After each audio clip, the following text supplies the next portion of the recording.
إن الحمد لله نحمده ونستعينه ونستغفره ونعوذ بالله من شرور أنفسنا ومن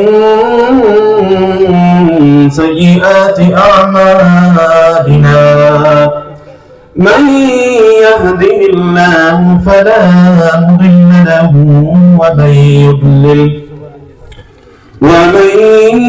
يضلله فلا هادي له ونشهد أن لا إله إلا الله وحده لا شريك له ونشهد أن محمدا عبده ورسوله أرسله بالحق بشيرا ونذيرا وداعيا إلى الله بإذنه وسراجا منيرا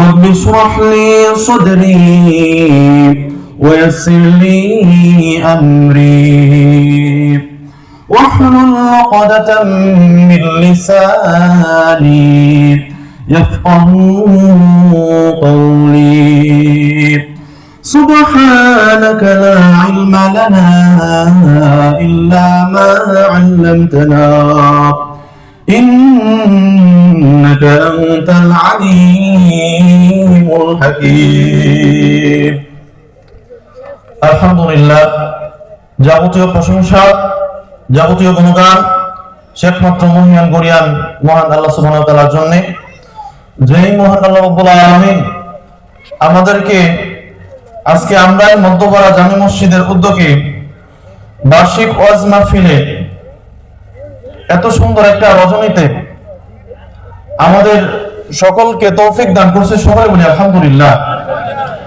তো আমি ভূমিকা না বাড়ায় আমি আমার মূল আলোচনায় ইনশাআল্লাহ চলে যাই। তো আল্লাহ রাব্বুল আলামিন আমাদেরকে এই বিষয়ে শোনার জন্য তৌফিক দান করুন, আল্লাহুম্মা আমিন। তো এর আগে আমরা আজকে যেই মজলিসে আসছি, এই মজলিসের নাম কি ভাই? কুরআনের মজলিস। কিসের মজলিস? কুরআনের মজলিস।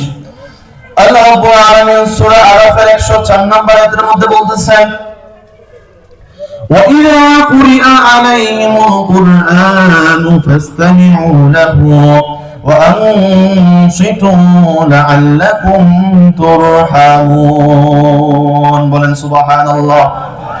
আল্লাহ রাব্বুল আলামিন বলতেছেন, হে পৃথিবীর মানুষ, তোমরা শুনে রাখো, যখন তোমাদের সামনে কোনো আলেম ওলামা কোরআন থেকে আলোচনা করবে, হাদিস থেকে আলোচনা করবে, তখন তোমরা সকল কাজ কর্ম বাদ দিয়ে তখন তোমাদের দুই কানটা খরগোশের মতন খাড়া করে শোনো। সুবহানাল্লাহ। ওয়া মুসিতু, এবং মনোযোগ গভীরভাবে দাও। কেন দিল? আল্লাহ রাব্বুল আলামিন বলতেছেন, লাআল্লাকুম তুরহামুন। বলেন আল্লাহু আকবার। যেন আমি আল্লাহ রাব্বুল আলামিন তোমাদের উপর রহম করতে পারি। সুবহানাল্লাহ। আপনারা কি জানেন এই মুহাম্মদ সাল্লাল্লাহু আলাইহি ওয়াসাল্লামের উম্মতের দাম সবচেয়ে বেশি কেন? ভালো করে বুঝেন। যেই ফেরেশতা এই কুরআন নিয়ে নাজিল হয়ে গেছে, সেই ফেরেশতার নাম কি বলেন? সেই ফেরেশতার নাম কি? জিবরাইল আলাইহিস সালাম।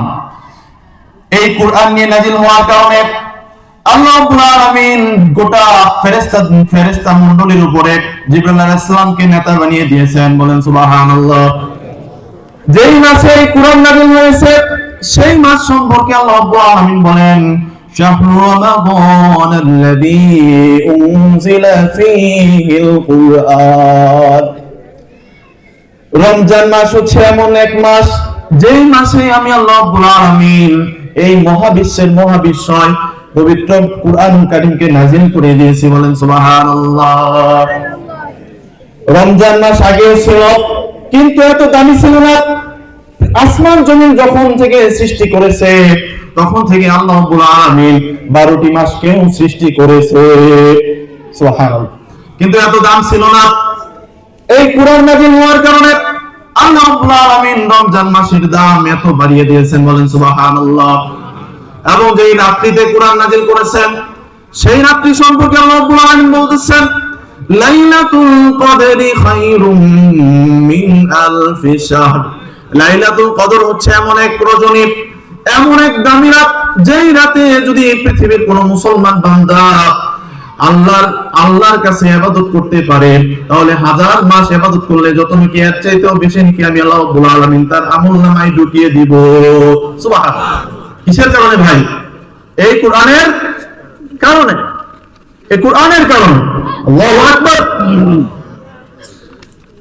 যেই নবীর উপরে এই কোরআন নাযিল হয়েছে সেই নবী সম্পর্কে আল্লাহ রাব্বুল আলামিন বলেন, ওয়ামা আরসালনাকা ইল্লা রাহমাতাল লিল আলামিন। হে নবী, আমি তো আপনাকে শুধু আরবের জন্য প্রেরণ করি নাই, বাংলাদেশের জন্য প্রেরণ করি নাই, ইউরোপ আমেরিকার জন্য প্রেরণ করি নাই, গোটা বিশ্ব জগতের রহমত স্বরূপ প্রেরণ করে দিয়েছি, বলেন সুবহানাল্লাহ। যে উম্মতের উপরে এই কোরআন নাযিল হয়েছে সেই উম্মত সম্পর্কে আল্লাহ রাব্বুল আলামিন বলতেছে, কুনতুম খায়রা উম্মাহ, তোমরাই সর্বোচ্চ জাতি, সর্বশ্রেষ্ঠ জাতি। আল্লাহ। কিসের কারণে ভাই? এই কোরআনের কারণে। কিসের কারণে? আওয়াজ এত কম কে? খাওয়া দাওয়া করেন নাই নাকি বাড়ির থেকে বয়ে মাইকটা দিছে? শরীরে শক্তি নাই? এখানে এমন কেউ আছেন যে স্ত্রী আছে নাই গান? আচ্ছা, আলহামদুলিল্লাহ, একটু মজা করলাম আর কি। তো আল্লাহ রাব্বুল আলামিন রাসূলুল্লাহ সাল্লাল্লাহু আলাইহি ওয়াসাল্লাম বলতেছে, খায়রুকুম মান তাআল্লামাল কুরআন ওয়া আল্লামাহু, বলেন সুবহানাল্লাহ। তোমাদের মধ্যে ওই ব্যক্তি শ্রেষ্ঠ যে ব্যক্তি কোরআন নিজে শিক্ষা করে, যে ব্যক্তি কোরআন নিজে শিক্ষা করে এবং অপরকে ওয়া আল্লামাহু শিক্ষা দেয়, বলেন সুবহানাল্লাহ। শুক্রবারের ফজিলত তো বেশি কেন? কারণ শুক্রবার এমন এক দামি দিন, যে দিনের মধ্যে আলেম ওলামারা কোরআন থেকে আলোচনা করে, বলেন সুবহানাল্লাহ। এই কোরআনের কারণে আল্লাহ রাব্বুল আলামিন যোহর নামাজ 4 রাকাত থেকে 2 রাকাত বানিয়ে দিয়েছেন। সুবহানাল্লাহ। সুবহানাল্লাহ তো আস্তে থেকে একটু আওয়াজ করে বলতে হবে সুবহানাল্লাহ। এখন ঠিক আছে, এখন বলে বলতেছে আমরা আল্লাহকে ভালোবাসি। তো এই কোরআন থেকে ইনশাআল্লাহ আমরা আজকে একটা আয়াত থেকে ইনশাআল্লাহ আলোচনা করাম, ওমা তাওফীকি ইল্লা বিল্লাহ আলাইহি তাওয়াক্কালতু ওয়া ইলাইহি মুনীব। তো এই শুক্রবারে কেউ যদি আগে ভাগে মসজিদে আসে, প্রত্যেক কদমে সারা বছর তাহাজ্জুদ পড়লে যত সওয়াব, এর চাইতেও বেশি সওয়াব, বলেন সুবহানাল্লাহ।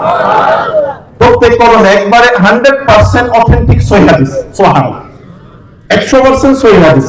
তারপরে সারা বছর সিয়াম আদায় করলে, নফল সিয়াম আদায় করলে যত নাকি, এর চাইতেও বেশি নাকি প্রত্যেক কদমে কদমে আল্লাহ রাব্বুল আলামিন তার আমলনামায় দিয়া দেন, সুবহানাল্লাহ। কিসের কারণে? কোরআনের কারণে। আল্লাহু আকবার। ইয়ারফাউ বিহাদাল কিতাবি আকওয়ামান ওয়া ইয়াদউ বিহি আখারিন। এই কোরআনের মাধ্যমে আল্লাহ রাব্বুল আলামিন কোন জাতির উত্থান ঘটান এবং কোন জাতির পতন ঘটিয়ে দেন, বলেন নাউজুবিল্লাহ। আজকে পুরো পৃথিবীতে মুসলমানরা লাঞ্ছিত। কেন? আজকে মুসলমানদের কাছে কোরআনের কোনো মূল্য নাই। আজকে মুসলমানরা এই কোরআনকে তাদের সুকেজের মধ্যে, আলমারির মধ্যে সুন্দর একটা গিলাসের ভিতরে রাখা দিছে। আর রমজান মাস আসলে আমার ছেলে 5 খতম, আমার মেয়ে 10 খতম, আমার স্ত্রী 3 খতম, আমার ছেলের বউ 20 খতম, আমি এমনি খতম। নাউজুবিল্লাহ। একবারে খতমে সব খতম হয়ে যাবে। কোরআন রাব্বুল আলামিন শুধু খতমের জন্য পাঠাই নাই। আপনি শুধু কোরআন শোনা করবেন, শুধু খতম দিবেন, এই জন্য আল্লাহ রাব্বুল আলামিন কোরআন প্রেরণ করে নাই। কোরআন মানতে হবে, কোরআন মানতে হবে। কারণ কবরের 4 নম্বর প্রশ্ন হচ্ছে কাইফা তাদরি কাইফা তাআলাম, তুমি এই প্রশ্নগুলোর উত্তর কিভাবে জানতে পারলা? তখন বান্দা বলবে করাতুল কোরআন, আল্লাহ রাব্বুল আলামিন আমি কোরআন পড়ছি। কি পড়ছি? পড়েন পড়েন, কোরআন পড়েন। হাত তুলতে বললাম না, বলে লজ্জা পাইবেন। খুব কষ্ট সন্তানদেরকে 20 বছর পড়াশোনা করার পরে 20টা সূরা পারে না, 20 জন নবী রাসূলের নাম জানে না, 20টা দোয়া বলেন। আপনার সন্তানকে আপনি কি শিক্ষা দিচ্ছেন? আল্লাহ রাব্বুল আলামিন আমাদেরকে বোঝার তৌফিক দান করুন, আল্লাহুম্মা আমিন। তো আজকে আমরা ইনশাআল্লাহ সংক্ষিপ্ত আলোচনা করা আল্লাহর ওলিদের পরিচয়, আল্লাহর ওলিদের পরিচয়। ওলি শব্দের অর্থ হচ্ছে আপনার বন্ধু, অভিভাবক, গার্ডিয়ান। ঠিক আছে? তো আল্লাহ রাব্বুল আলামিন বলতেছে ألا إن أولياء الله لا خوف عليهم ولا هم يحزنون। আল্লাহ রাব্বুল আলামিন সূরা ইউনূসের 62 নম্বর আয়াতের মধ্যে বলছেন, হে দুনিয়ার মানুষ তোমরা শুনে রাখো, যারা আল্লাহর ওলিয়া হয়ে গেছে তাদের কোনো ভয় নাই, তাদের কোনো ভয় নাই। ওয়ালা হুম ইয়াহজানুন, এবং তাদের কোনো টেনশন নাই, কবরে কোনো চিন্তা নাই, কিয়ামতের ময়দানে কোনো চিন্তা নাই, হাসরের মিজানে কোনো চিন্তা নাই। সুবহানাল্লাহ। তারপরে আল্লাহ রাব্বুল আলামিন বলতেছেন আল্লাযীনা আমানু ওয়া কানু ইয়াত্তাকুন। আল্লাহ হচ্ছে তারা যারা নাকি আল্লাহর উপরে প্রকৃত পক্ষে ঈমান এনেছে, বলেন সুবহানাল্লাহ। এবং ওয়া কানু ইয়াত্তাকুন, যারা মুত্তাকি বান্দা, যারা মুত্তাকি বান্দা। মুত্তাকি হওয়ার জন্য 16টা গুণ অর্জন করতে হয়। কয়টা গুণ ভাই? এই মুত্তাকিরাই হচ্ছে আল্লাহর ওলি, কারণই। আর ফার্সিতে বলে হচ্ছে পীর। ফার্সিতে কি বলে? পীর। বাংলাদেশ শিক্ষক, মাবুসাত বা মুরব্বি। ঠিক আছে? আমাদের বাংলাদেশে পীর সাহেবের অভাব নাই। আমাদের বাংলাদেশে শিয়াল ও পীর হয়ে না, বুঝছেন? শিয়াল মারা গেছে, তারপরে কবর দিয়া এনে 20 বছর পর থেকে শিয়াল গাজীর মাজার, নাউজুবিল্লাহ, শিয়াল গাজীর মাজার ধুম তোমার ব্যবসা চলতেছে। তো আজকে আমরা ইনশাআল্লাহ এই পীরদের পরিচয় জানাব। রাজি আছি তো ইনশাআল্লাহ সবাই? কে কে ইনশাআল্লাহ রাজি আছে? আল্লাহর সামনে হাত তুলে দেখা ইনশাআল্লাহ। আল্লাহ রাব্বুল আলামিন আমাদের এই গুনাহগার হাতগুলোকে তুমি কবুল করে নাও, আল্লাহুম্মা আমিন। তো আল্লাহ রাব্বুল আলামিন সূরা বাকারার 176 নম্বর আয়াতের মধ্যে বলতেছেন লাইসা বিররা আন তুওয়াল্লু বুজুহাকুম কিবালাল মাশরিকি ওয়াল মাগরিব। শুধু পূর্ব দিকে বা পশ্চিম দিকে নামাজ পড়াই সবের কাজ নয়। শুধু কোনো ব্যক্তি নামাজ পড়লেই সে জান্নাতে যাওয়ার জন্য যথেষ্ট আমল করে নাই। কারণ রাসূলের যুগে মুনাফিকরাও নামাজ পড়তো জামাতের সহিত, বলেন নাউজুবিল্লাহ। আজকে আমাদের মধ্যে বহু মুনাফিক আছে, ঘরে ঘরে মুনাফিক, বাড়িতে বাড়িতে মুনাফিক, মসজিদ কমিটি মুনাফিক, বলেন নাউজুবিল্লাহ। খালি মুনাফিক আর মুনাফিক, শুধু মুনাফিক। আপনি যেখানে যাবেন শুধু মুনাফিক, খালি মুনাফিক, অভাব নাই। ইমানদারের চাইতে মুনাফিক বেশি। জান্নাতি কয় কাতার ভাই? এক কাতার। কয় কাতার? আর জাহান্নামী কত কাতার? মুহাম্মদ সাল্লাল্লাহু আলাইহি ওয়াসাল্লামের মধ্যে 72 কাতার। তাহলে জান্নাতি বেশি না জাহান্নামী বেশি? এটা তো আমাদের অবস্থা, মুসলমানদের অবস্থা। আমরা যারা নিজেদেরকে গর্বিত মুসলিম দাবি করি, এটা আমাদের অবস্থা। আর কাফের বেঈমানরা মুশরিকরা বিনা হিসাবে জাহান্নামে। জাহান্নামে কে কে যাইতে চান? হাত তোলেন তো দেখি। সব আল্লাহর ওলি। সুবহানাল্লাহ, সুবহানাল্লাহ। আল্লাহ আমার আল্লাহ রাব্বুল আলামিন এত দামি একটা জায়গাতে আনছে, এত বড় বড় আল্লাহর ওলিদের সামনে কথা বলার মতো তৌফিক দান করেছে। আবার বলি আলহামদুলিল্লাহ। আল্লাহ রাব্বুল আলামিন আমাদের সবাইকে জান্নাতে একত্রিত করুক, আল্লাহুম্মা আমিন। তো আল্লাহ রাব্বুল আলামিন বলতেছে ওয়ালাকিন্নাল বিররা মান আমানা বিল্লাহ। তবে এক নাম্বার নেকির কাজ হচ্ছে যারা প্রকৃতপক্ষে আল্লাহর উপর ঈমান আনছে। কি আছে ভাই? আর আপনি মুমিন না কাফের কিভাবে বুঝবেন? ঈমান আনার শর্ত কি? কি বলতে পারবেন? ঈমান আনার শর্ত কি? শর্ত আছে, ওযু করার শর্ত আছে। আমরা যদি ফরজ গোসল থাকে, ওযু করলে হয়তো না, আগে ফরজ গোসল শেষ করতে হবে। আপনার শরীরের ভিতরে ক্যান্সার, আপনি নাপা খাইতেছেন, আপনার ক্যান্সার কি ভালো হলো? তাহলে তো আপনার এটা ট্রিটমেন্ট করতে হবে, আপনার কিমোথেরাপি দিতে হবে, এরকম আরো অনেকগুলো থেরাপি আছে। ধাপে ধাপে তারপরে আপনি খাবেন ওষুধ। তো এরকম আপনার ঈমান আনার শর্ত আছে। ঈমান আনার এক নাম্বার শর্ত হচ্ছে তাগুত বর্জন করা। কি বর্জন করা? তাগুত বর্জন করা। নাম আজকে প্রথম শুনলেন নাকি? তাগুত শুনেন নাই? তাগুত কাকে বলে? আল্লাহ রাব্বুল আলামিন সূরা বাকারা 256 নম্বর আয়াতের মধ্যে বলতেছেন فمن يكفر بالطاغوت ويؤمن بالله فقد استمسك بالعروة الوثقى যে ব্যক্তি তাগুতকে অস্বীকার করল এবং তারপরে আল্লাহর উপরে ঈমানের মতো ঈমান আনলো, এই ব্যক্তি এমন এক শক্ত ঈমান মজবুত ধারণ করলো যা কখনো লানফিসামা লাহা, যা কোনোদিন ছিন্ন হবে না। আজকে আমরা আল্লাহর উপরে ঈমান আনি, এরপরে আবার তাগুতের সাথে বন্ধুত্ব করি। তাগুত আমার ভাই, তাগুত আমার ছেলে, আমি তাগুতের দল করি, বলেন নাউযুবিল্লাহ। আল্লাহ রাব্বুল আলামিন সূরা ইউসুফের 106 নম্বর আয়াতের মধ্যে বলতেছেন, ওয়ামা আকতারুহুম বিল্লাহি ইল্লা ওয়া হুম মুশরিকুন। এই পৃথিবীর মানুষের মধ্যে যারা ঈমানদার মুসলিম হয়ে গেছে, এদের মধ্যেও বেশিরভাগ মুসলমান ঈমান আনার পরেও মুশরিক হয়ে গেছে, বলেন নাউযুবিল্লাহ। বেশিরভাগ মুসলিম, সে মুসলিম হওয়ার পরে কি ভাই? মুশরিক। এই আয়াতকে আমি বানাইলাম, আমার কথা শুনতেছেন? মনোযোগ আছে? ঠিক আছে, আলহামদুলিল্লাহ। তো তাগুত বুঝেন। এখন আল্লাহর আইন বাদ দিয়া, একবার সংক্ষিপ্ত ভাবে বললাম, তাগুত নিয়ে আলোচনা করলে কয়েক খুতবা লাগবে, সময় একবারে কম। আল্লাহর আইন বাদ দিয়া যত আইন আছে, যেমন বাংলাদেশে আপনার আল্লাহর আইন কোনটা বলেন তো? এই কোরআন। কোরআনে জিনার শাস্তি আছে না? চুরির শাস্তি আছে না?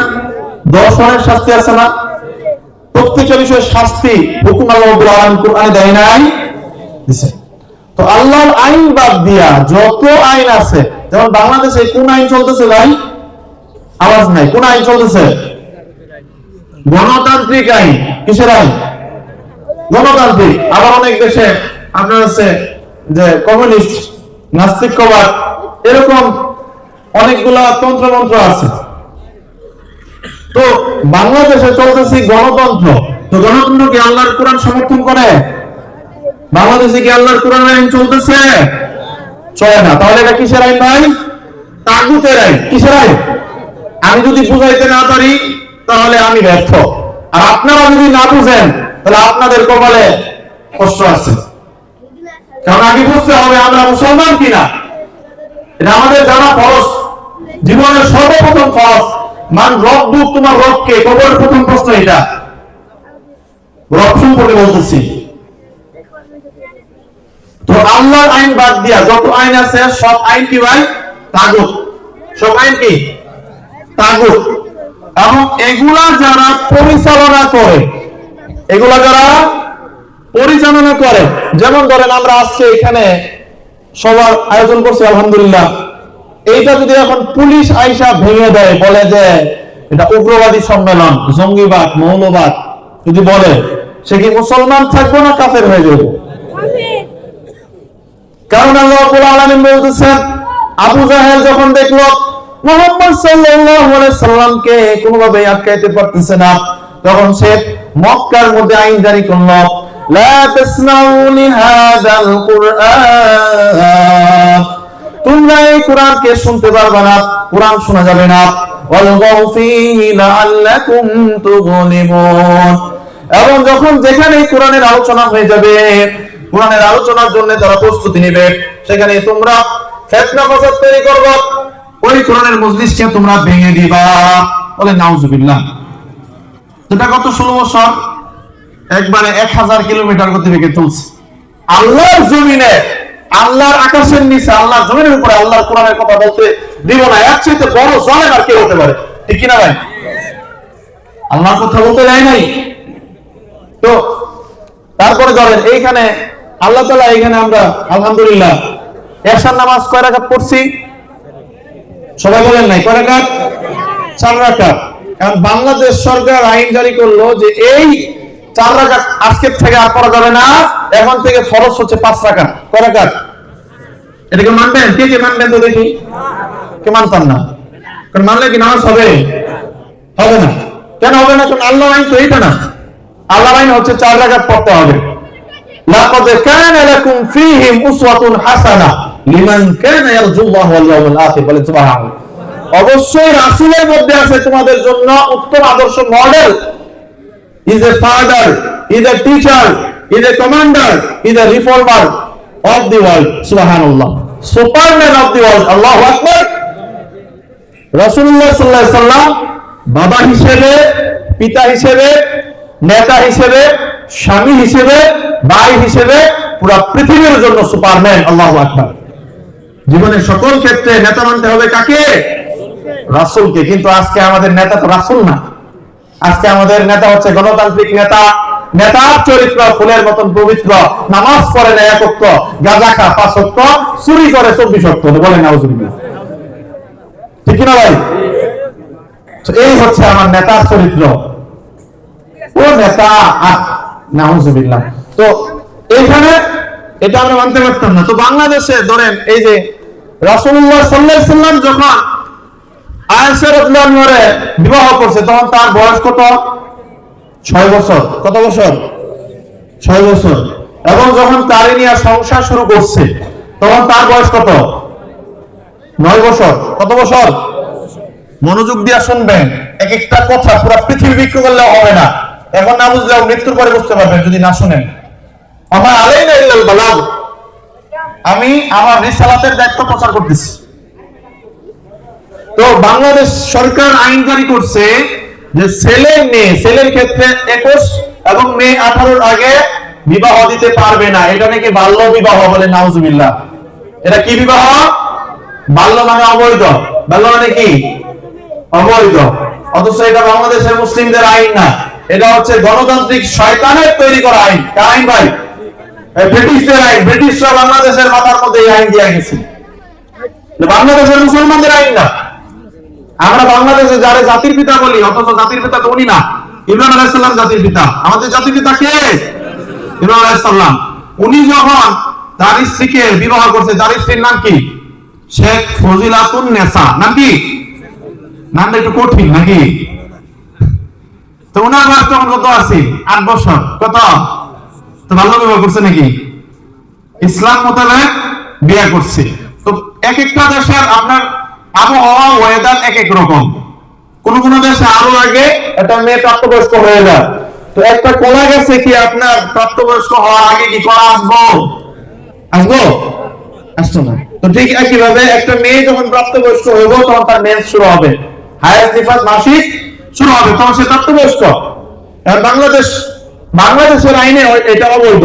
এটা কি? অবৈধ। কিন্তু বাংলাদেশের আইনে লিভ টুগেদার বৈধ। কি বৈধ? Live together.